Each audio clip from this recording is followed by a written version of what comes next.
Hello అందరికీ, ఇది Friday vlog అండి. ఫ్రైడే ఆఫ్టర్నూన్ నమాజ్ చదువుకునే లోపల మా పెద్దోడు మా హస్బెండ్ అయితే మసీదుకి వెళ్ళి వచ్చేసారనమాట. ఇంకా మా చిన్నోడైతే వెళ్ళలేదు, కొద్దిగా ఫీవర్ ఉందని చెప్పేసి నమాజ్కి అయితే వెళ్ళలేదన్నమాట. ఇంకా వీళ్ళు నమాజ్కి వెళ్ళి వస్తూ ఉండగా ఏదో తెచ్చారు తినేదానికి స్నాక్స్. ఏంటి అని చూస్తే జిలేబీలు అనమాట. జిలేబీలు చల్లగా తింటే చాలా బాగుంటాయండి, వేడిగా తింటే నాకెందుకో నచ్చదు. తర్వాత మోటు పత్తులు సమోసా అయితే తెచ్చారనమాట. ఇంక వీళ్ళు నమాజ్ నుంచి వచ్చిన తర్వాత వీళ్ళకి లంచ్ అయితే పెట్టేశాను. ఇంకా నేను లంచ్ అయితే చేయలేదండి, ఇంకా మా ఆయన తెచ్చిన మోటు పత్తులు సమోసా అయితే తినేసాను అనమాట. ఇంకా ఫ్రైడే కాబట్టి ఏదో ఒక స్వీట్ చేస్తూ ఉంటాను నేను.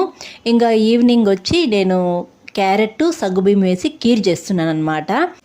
ఈ కీర్ అయితే చాలా బాగుంటుందండి. ఇంకా చేసిన తర్వాత ఫస్ట్ అయితే ఎదుంటి వాళ్ళకి పక్కింటి వాళ్ళకి ఇచ్చేస్తాను. ఈ అందరికీ ఇచ్చేసిన తర్వాత మళ్ళీ ఇంట్లో వాళ్ళకైతే పెడతానమాట.